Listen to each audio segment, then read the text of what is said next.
फिर दोनों मिलकर बैल को रस्सी से बांधकर कंधे पे उठा के भगाड़ की ओर जाते हैं। फिर वहां पहुंचने के बाद कालीपद गड्ढा खोदकर बैल की समाधि तैयार करता है। फिर वो दोनों बैल को मिट्टी से ढककर घर लौट जाते हैं। बारिश के इस मौसम में न जाने कब कहां से बादल आकर मूसलाधार बारिश शुरू हो जाए किसे पता। और बारिश में भीगते हुए कालीपद काका गोपाल से कहते हैं, गोपाल, आज हमें लौटने में बहुत देर हो गई। अब हमें कहीं भी रुकना सही नहीं होगा। जितना जल्दी हो सके घर लौटना है। हम तो पूरी तरह भीग गए। देखना, घर पहुंचते ही चाची तुम्हें बहुत डांटेगी। गोपाल, तू थोड़ा जल्दी चल। इस बारिश में अगर तूफान शुरू हो गई तो हम घर नहीं पहुंच पाएंगे। ये कहते हुए वो एक विशाल बांस के जंगल में प्रवेश करते हैं। जंगल के रास्ते से चलते हुए गोपाल को कुछ आवाज सुनाई देता है। काका, क्या तुम्हें किसी की रोने की आवाज सुनाई दे रही है? मुझे तो कुछ सुनाई नहीं दे रहा। जंगलों में बारिश गिरती है तो ऐसा सुनने को लगती है।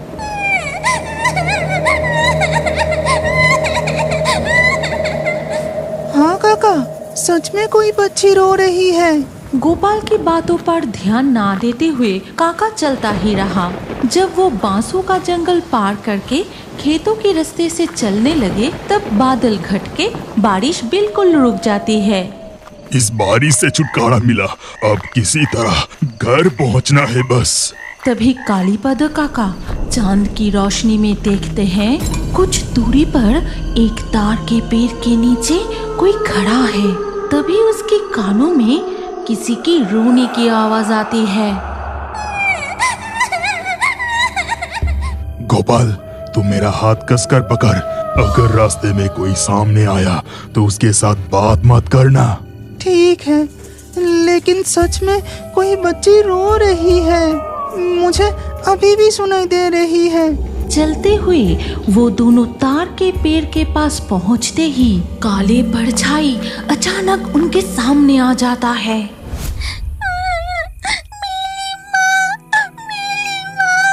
मेरी माँ को लेकर चले गए। क्या तुम जानते हो मेरी माँ को वो लोग कहाँ ले गए? मुझे मेरी माँ के पास ले चलोगे? तुम कौन हो? तुम्हारी माँ को कौन ले गया? क्या तुम अपनी माँ से बिछड़ गई हो? हे भगवान! गोपाल, मैंने तुझे मना किया था ना, किसी अनजान के साथ बात नहीं करना है। चल यहाँ से। काका, लगता है वो बच्ची खो गई है। वो अपनी माँ को ढूंढ रही है, इसीलिए वो अकेली यहाँ रो रही है। मेरी माँ को ढूंढ दो। मुझे मेरी माँ के पास जाना है। वो लोग मेरी माँ को ले गए। गोपाल को कुछ कहने का मौका ना देकर कालीपद काका थोड़ा हिम्मत जुटा के भारी आवाज में उस बच्चे से पूछता है, तुम कौन हो? तुम्हारा घर कहाँ है? इतनी रात को यहाँ क्या कर रहे हो? वो देखो, थोड़ी दूर पर जो खेत दिखाई दे रही है, मैं वही रहता हूँ। मेरी माँ भी वही रहती थी। वो लोग मेरी माँ को ले गए। बच्ची की बात सुनते ही कालीपद काका की खून जैसे जम जाता है। तभी डरते हुए बोला, वहाँ तुम कैसे रह सकते हो? वहाँ पर तो। बात पूरी किए बिना ही कालीपद गोपाल को लेकर दौड़ पड़ता है और वो दोनों सीधा जाकर रुकता है गांव के मोड़ पर बरगद के पेड़ के पास। काका, तुम ऐसे भाग क्यों आए? वो बच्ची अकेली फिर से रोने लगेगी। चुप, एकदम चुप। खबरदार, आज जो कुछ देखा ये किसी को बताना मत। इसके बाद कालीपद गोपाल को लेकर घर लौटता है। उधर खेत के बीचों बीच दिखा जाता है वो बच्चा भगाड़ में लौटकर एक बछड़े का रूप धारण कर लेता है।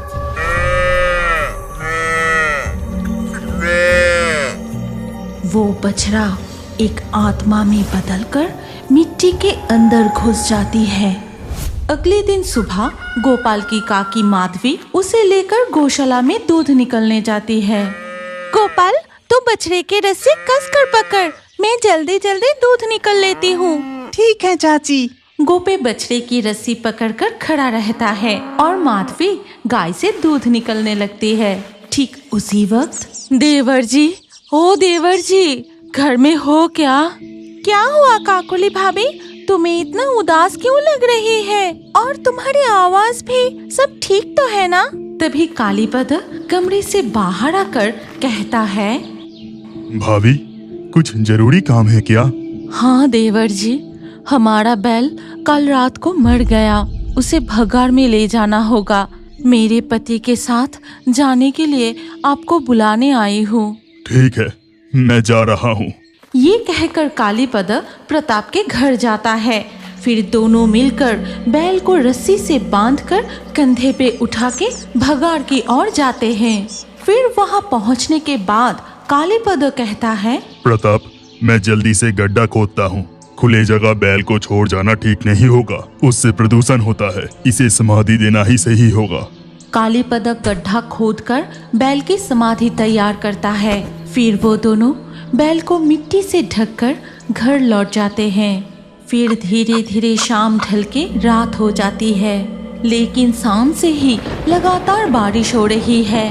बारिश के इस मौसम में गांव के एक पुराने चाय की दुकान पर चाय पीते वक्त कालीपद दो अनजान व्यक्ति की बातचीत सुन लेता है। तूने ठीक से देखा ना? हाँ, आज सुबह ही वहाँ एक बैल गया है, मैंने अपनी आंखों से देखा। फिर आज रात को ही वो चुरा लेते हैं। क्या रे कलवा? धीरे बोल, कोई सुन लेगा तो मुश्किल हो जाएगा। बारिश थोड़ा रुकते ही वो दो अनजान लोग दुकान से निकल जाते हैं।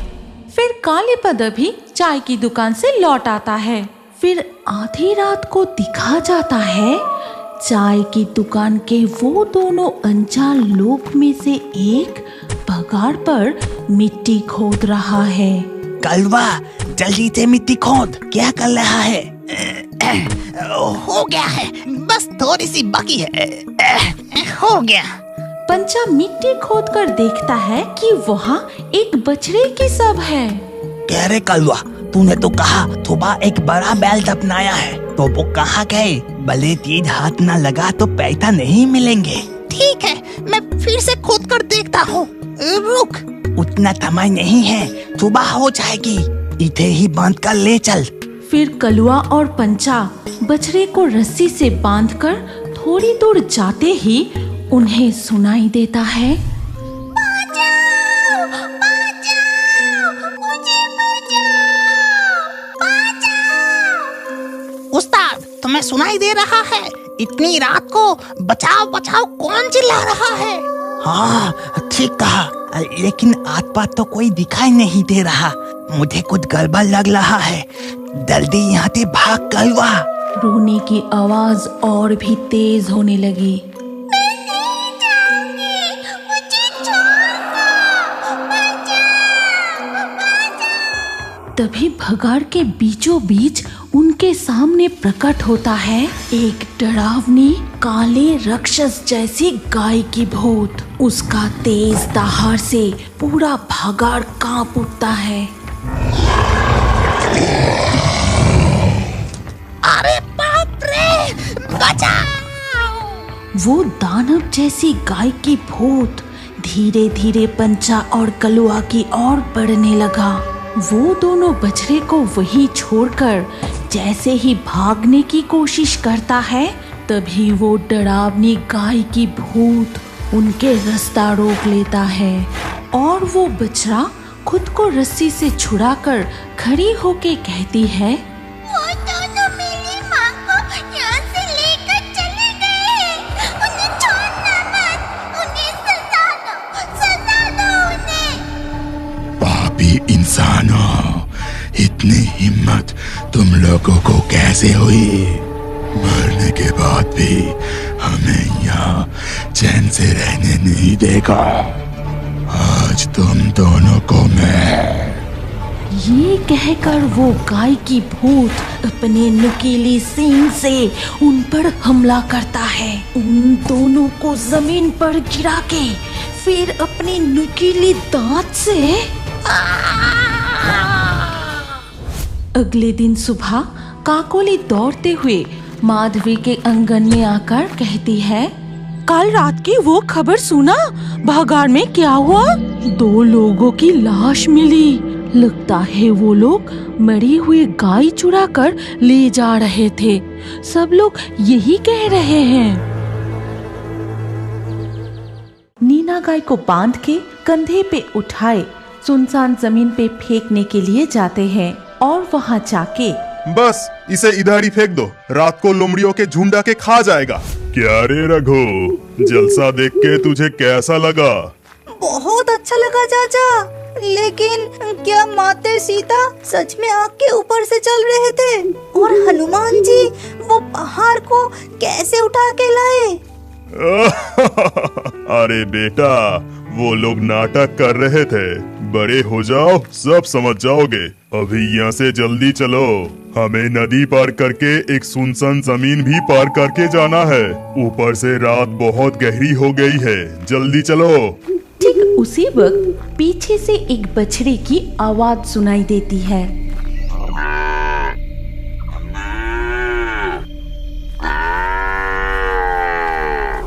वो आवाज सुन के रघु वहीं रुक जाता है। चाचा, लगता है हमारे पीछे एक बछड़ा आ रहा है। चलिए ना, उसको पकड़ के हम घर ले जाते हैं। हमारे गायों के साथ उसको भी पालेंगे। ओहो, तुम रुको मत और गलती से भी पीछे मुड़ के मत देखना। यहाँ से जल्दी चलो। इसके बाद वो दोनों फिर से चलने लगे। फिर नदी पार करके सुनसान जमीन से गुजरते वक्त अचानक देखते हैं कि 2 मिट्टी की हंडी उन दोनों के सामने अपने आप लुढ़क रहा है।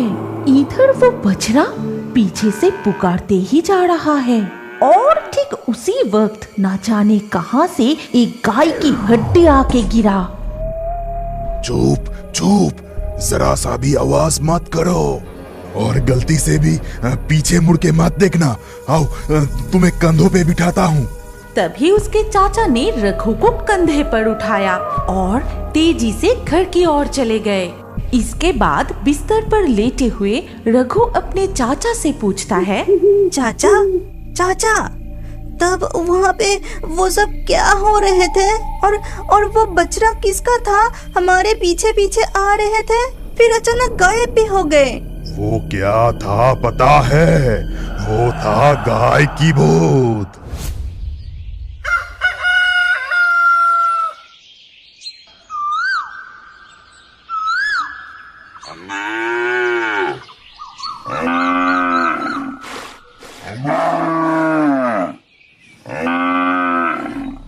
तुझे क्या हो गया है नीना गाय? आजकल दूध इतना कम क्यों दे रही है रे? लगता है जब तक मार नहीं खाएगी दूध नहीं निकलेगी तेरी। अरे तुम खड़े खड़े क्या देख रहे हो? जरा इसको सबक तो सिखाओ। तभी रामू गाय को डंडे से जोर जोर से पीटने लगा और वो गाय दर्द से बहुत रोने लगी। आज सिर्फ इतना सा दूध दिया? देख अभी मैं तेरी क्या हालत करती हूँ। तुझे आज खाना नहीं मिलेगी, साथ में तेरी बछड़े को भी खाना नहीं मिलेगी। ए जी चले आओ। फिर रामू और मालती दूध की बाल्टी लिए गौशाला से चले जाते हैं। नीना गाय बहुत रो रही थी। ये देख लाली ने बोली, रो मत बहन, हमारी भाग्य में यही लिखा है। अगर दिन में वो 4 बार दूध निकालेंगे तो मैं और दूध कहाँ से लाऊंगी? इसके ऊपर ठीक से खाना तक नहीं देती और मेरे बछड़े को भी मेरी दूध पीने नहीं देती, इसीलिए वो सुबह से भूखा है और ये लोग मुझे हर दिन पीटते हैं। ये सिलसिला दिन ब दिन चलता ही रहा। रामू और मालती गायों को दिन भर अत्याचार करते थे। गायों को ठीक से खाना तक नहीं देते थे। अगर वो ज्यादा दूध नहीं दे पाते तो जुल्म और भी बढ़ जाती थी। इसके अलावा वो दोनों दूध में पानी मिला के बेचते थे। ऐसे ही एक दिन, रामू, ओ रामू, मुझे 2 प्याला दूध देना। तब रामू और मालती दूध की प्याला लिए बाहर आके कहते हैं, सुनो भैया, अगले महीने से दूध की दाम 5 रुपए करके और बढ़ेगी। अरे भाभी, एकदम से 5 रुपया बढ़ा दिया। इसके अलावा दिन ब दिन दूध तो पतला होता ही जा रहा है। क्या तुम दोनों ज्यादा करके पानी मिला रहे हो? ऐसा ही चलता रहा तो दूध लेना बंद कर देंगे हम। हाँ दिनेश चाचा, मेरी माँ भी कह रही थी ये दूध पीने के बाद भी भाई की पेट नहीं भर रही है। लगता है चाचा चाची दूध में ज्यादा पानी मिला रहे हैं। नहीं नहीं, तुम्हें जरूर कुछ गलतफहमी हो रही है। हम दूध में जरा सा भी पानी नहीं मिलाते। ये लो दूध की दाम। वैसे भी दूध तो बिल्कुल पानी की तरह पतला है और दाम भी ज्यादा। सुनो, हम अगले महीने से तुम लोगों से दूध नहीं लेंगे। ये कह के वो लोग वहाँ से चले गए। तब रामू ने कहा, देखा ना भाग्यवान, तुम्हें बोला था कि दूध में इतना ज्यादा पानी मत मिलाओ। तुम तो मेरी कहा नहीं सुनती। तुम चुप ही रहो। हमारे दूध जरूर बिकेगी। कल से तुम शहर में जाके दूध बेच के आना। अगर गाय ठीक से दूध देती तो ये ज्यादा पानी नहीं मिलाना पड़ती। ये दोनों गाय को पीटना पड़ेगा। ये कहकर मालती ने गायों को डंडे से बहुत पीटना शुरू कर दिया। खुद की सारी गुस्सा दो गायों पर निकलती है और इतनी मार खा के नीना गाय उसी रात बीमार पड़ जाती है और सुबह होने से पहले ही वो मर जाती है। और सुबह होते ही, भाग्यवान, अरे ओ भाग्यवान, जल्दी इधर आके देखो। अरे क्या हुआ? सुबह सुबह इतना चिल्ला क्यों रहे हो? ये देखो, लगता है नीना गाय मर गई। कल इसे इतना पीटने की क्या जरूरत थी? जो हुआ वो अच्छा ही हुआ। वैसे भी ज्यादा दूध तो नहीं देती थी। अब इसे फेंकने की बंदोबस्त करो। इसे बांध के उस सुनसान जमीन पे फेंक के आओ। इसके जगह एक नया गाय खरीद लेंगे। फिर रामू दो लोगों के साथ नीना गाय को बांध के कंधे पे उठाए सुनसान जमीन पे फेंकने के लिए जाते हैं और वहाँ जाके, बस इसे इधर ही फेंक दो, रात को लोमड़ियों के झुंड आके खा जाएगा। रामू, क्या तुम्हारा दिल एकदम पत्थर बन गया है? तुम गाय को इस तरह से, तुम्हें कष्ट नहीं होता? सुनो, मुझे इस गाय के लिए जरा सा भी कष्ट नहीं हो रहा है। यहाँ की बदबू मुझे सहन नहीं हो रहा है। चलो यहाँ से, और मुझे शहर भी जाना है। इधर लाली गाय और नीना गाय की बछड़ा पूरे दिन रोते ही रहे। फिर धीरे धीरे रात हो जाती है। उसी दिन रात को रामू जब शहर में दूध बेच के उस सुनसान जमीन के ऊपर से लौट रहा था,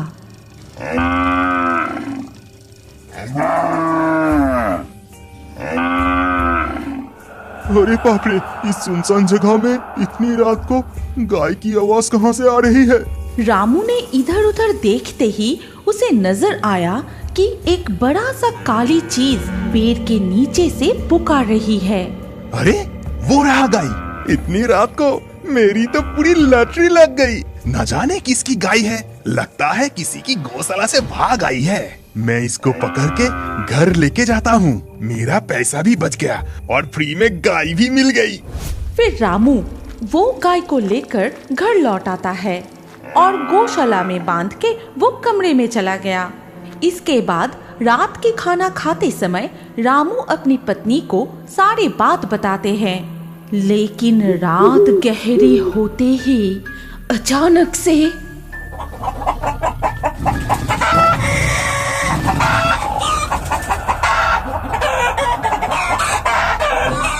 भाग्यवान, सुनाई दे रही है?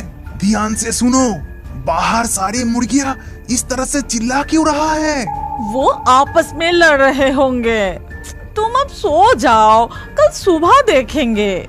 अगले दिन सुबह वो उठ के देखा कि उनके फार्म में एक भी मुर्गियाँ नहीं है। सिर्फ इधर उधर मुर्गियों की बहुत सारे पंख बिखर के पड़े हैं और पूरी जगह खून से भरी है।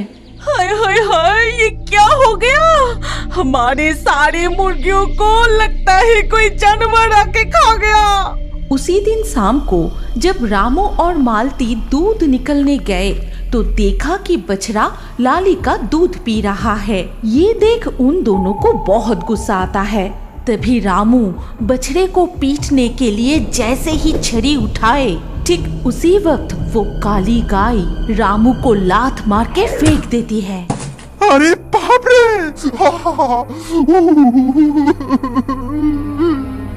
अरे इस गाय की इतनी साहस, तुम्हें लात मार के गिरा दिया। मैं आज इसे अच्छे से।